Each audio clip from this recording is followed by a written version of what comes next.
Assalamualaikum warahmatullahi wabarakatuh. Perkenalkan, nama saya Mira Kristanti. Saya akan menjelaskan materi perkuliahan akuntansi Islam tentang akuntansi Islam kontemporer. Pertama-tama saya akan menjelaskan apa itu definisi atau pengertian dari akuntansi dan akuntansi Islam. Akuntansi adalah menghitung.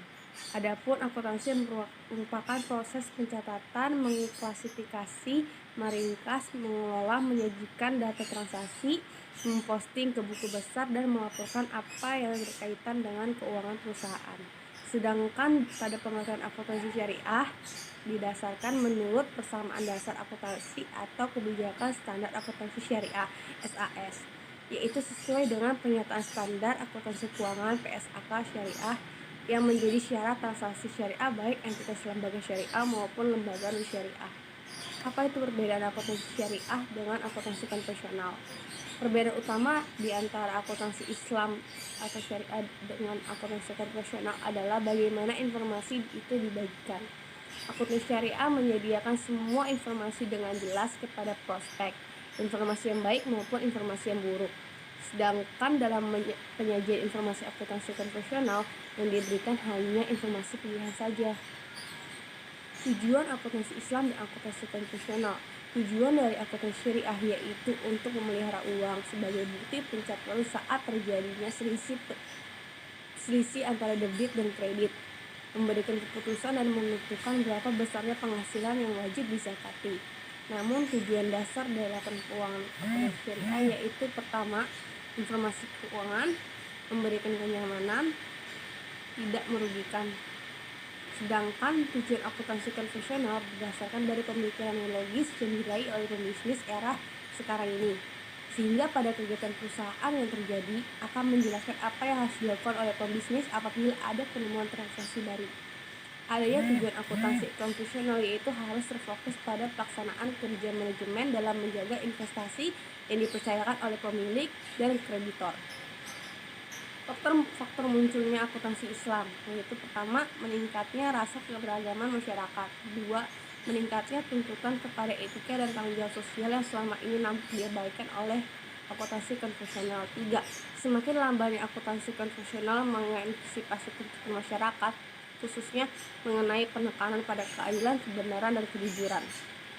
Keempat, kebangkitan agama Islam, khususnya kaum terpelajar yang merasakan kekurangan yang terdapat dalam kapitalisme barat. Kelima, kebangkitan agama Islam terasa setelah beberapa negara yang penduduknya beragama Islam merdeka 50 tahun yang lalu seperti Mesir, Arab Saudi, India itu termasuk Pakistan dan Bangladesh, Iran, Irak, Indonesia, Malaysia, dan lain sebagainya. Negara baru ini tentu siap dengan pembangunan SDM-nya dan lahirnya penduduk muslim yang terpelajar dan mendapatkan ilmu dari barat. Dalam akulturasi ilmu ini, maka pasti ada beberapa kontradiksi dan disinilah ia bersikap dan dimulai merasakan perlunya digali keyakinan dan agamanya yang dianggap komprehensif, sehingga dalam akuntansi lahirnya ilmu akuntansi Islam ini. Keenam, perkembangan atau anatomi disiplin akuntansi itu sendiri yang berproses dan berevolusi mencari kesempurnaan. 7. Kebutuhan akan sistem akuntansi dalam lembaga bisnis syariah seperti bank, asuransi, pasar modal, perdagangan, dan lain-lain sebagainya. Ke-8, kebutuhan yang semakin besar pada norma perhitungan zakat dan menggunakan norma akuntansi yang sudah mapan sebagai dasar perhitungan. 9, dan yang terakhir, kebutuhan akan catatan pertanggungjawaban dan pengawasan harta umat, misalnya dalam baitul maal, kekayaan milik umat Islam atau wakaf atau organisasinya.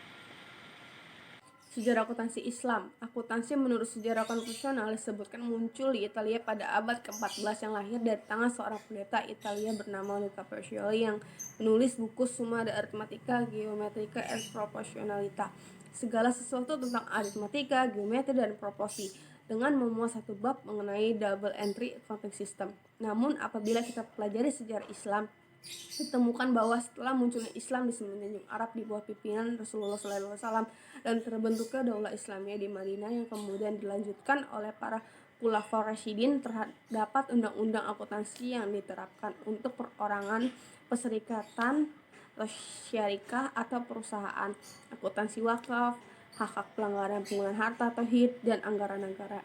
Pengaruh Islam terhadap perkembangan akuntansi. Sebelum berdirinya pemerintahan Islam, peradaban didominasi oleh dua bangsa besar yang memiliki wilayah yang luas, yaitu Romawi dan Persia. Saat Nabi Muhammad SAW lahir, sebagian besar daerah di Timur Tengah berada dalam jajahan. Daerah Syam dijajah oleh Romawi, sedangkan Irak dijajah oleh Persia. Adapun perdagangan bangsa Arab, Mekah terbatas ke Yaman pada musim dingin dan Syam pada musim panas. Pada saat itu akuntansi sudah digunakan oleh para pedagang dalam bentuk perhitungan barang dagang sejak mulai berdagang sampai pulang. Perhitungan tersebut dilakukan untuk mengetahui perubahan-perubahan, untung atau rugi. Bahkan orang-orang Yahudi yang pada saat itu berdagang dan menetap juga telah menggunakan akuntansi untuk transaksi hutang piutang mereka. Praktik akuntansi pada Rasulullah SAW mulai berkembang setelah ada perintah Allah melalui Al-Quran untuk mencatat transaksi yang bersifat tidak tunai pada surat Al-Baqarah ayat 282 dan untuk membayar zakat. Perintah Allah dalam surat Al-Baqarah 282 ayat 282 tersebut telah mendorong setiap individu senantiasa menggunakan dokumen ataupun bukti transaksi. Adapun perintah Allah untuk membayar zakat mendorong umat Islam saat itu untuk mencatat dan menilai aset yang dimilikinya. Berkembangnya praktik pencatatan dan penilaian aset merupakan konsekuensi logis dari ketentuan membayar zakat yang besarnya dihitung berdasarkan presentasi tertentu dari aset yang dimiliki seseorang yang telah memenuhi kriteria nisab dan haul. Kesimpulannya yaitu lahirlah sebuah paradigma dapat dipahami sebagai bagian dari siklus hukum Tuhan, sunatullah. Paradigma pramodern digantikan oleh paradigma modern yang positivistik. Demikian juga paradigma modern pada akhirnya nanti akan digantikan oleh paradigma lainnya, misalnya postmodern atau syariah. Gejala pergantian paradigma ini sebetulnya sudah tampak. Deskripsi di atas merupakan gejala yang konkret kemungkinan bergesernya paradigma lama. Akuntansi modern mulai dipertanyakan dan diragukan kesahihannya. Di masa yang akan datang, akuntansi modern tidak menutup kemungkinan akan digantikan oleh akuntansi alternatif, yaitu akuntansi syariah yang sudah nampak sebagai bayi yang baru lahir. Akuntansi syariah memiliki tujuan normatif yang ideal, yaitu menciptakan realitas tauhid. Realitas ini adalah realitas sosial yang mengandung jaringan kuasa ilahi yang mengikat dan menuntun kehidupan manusia dalam ketundukan pada Tuhan. Untuk sampai pada tujuan ini diperlukan instrumen untuk membangun yang membentuk akuntansi syariah, yaitu dengan cara menggunakan metodologi syariah. Saran: dalam kenyataan akuntansi syariah yang baru lahir ini membelah menjadi dua, yaitu akuntansi filosofis teoritis dan akuntansi syariah praktis. Yang pertama mencoba untuk mencari dasar-dasar filosofis yang transendental dalam rangka membangun akuntansi syariah, sedangkan yang kedua lebih bersifat pragmatis untuk memenuhi kebutuhan praktis yang ada saat ini. Kedua model akuntansi syariah ini dapat berjalan seiring sejalan yang secara positif dalam dapat kita pandang. Apa itu perbedaan akuntansi syariah dengan akuntansi konvensional? Perbedaan utama di antara akuntansi Islam atau syariah dengan akuntansi konvensional adalah bagaimana informasi itu dibagikan. Akuntansi syariah menyediakan semua informasi dengan jelas kepada prospek, informasi yang baik maupun informasi yang buruk. Sedangkan dalam penyajian informasi akuntansi konvensional yang diberikan hanya informasi pilihan saja. Tujuan akuntansi Islam dan akuntansi konvensional. Tujuan dari akuntansi syariah yaitu untuk memelihara uang sebagai bukti pencatatan saat terjadinya selisih antara debit dan kredit, memberikan keputusan dan menentukan berapa besarnya penghasilan yang wajib dizakati. Namun tujuan dasar dari laporan keuangan akuntansi syariah yaitu pertama, informasi keuangan, memberikan kenyamanan, tidak merugikan. Sedangkan tujuan akuntansi konvensional berdasarkan dari pemikiran yang logis yang diraih oleh pembisnis era sekarang ini, sehingga pada kegiatan perusahaan yang terjadi akan menjelaskan apa yang harus dilakukan oleh pembisnis apabila ada penemuan transaksi baru. Adanya tujuan akuntansi konvensional yaitu harus terfokus pada pelaksanaan kerja manajemen dalam menjaga investasi yang dipercayakan oleh pemilik dan kreditor. Faktor munculnya akuntansi Islam yaitu pertama, meningkatnya rasa keberagaman masyarakat. Dua, meningkatnya tuntutan kepada etika dan tanggung jawab sosial yang selama ini nampak diabaikan oleh akuntansi konvensional. Tiga, semakin lambannya akuntansi konvensional mengantisipasi tuntutan masyarakat, khususnya mengenai penekanan pada keadilan, kebenaran, dan kejujuran. Keempat, kebangkitan agama Islam, khususnya kaum terpelajar yang merasakan kekurangan yang terdapat dalam kapitalisme barat.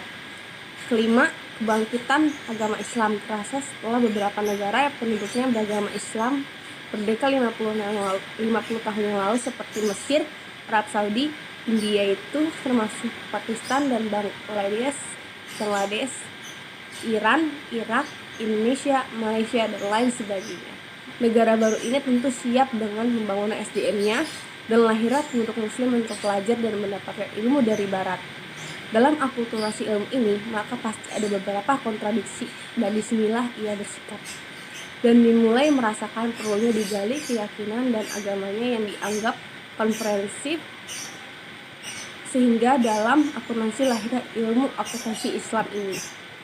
Keenam, perkembangan atau anatomi disiplin akuntansi itu sendiri yang berproses dan berevolusi mencari kesempurnaan.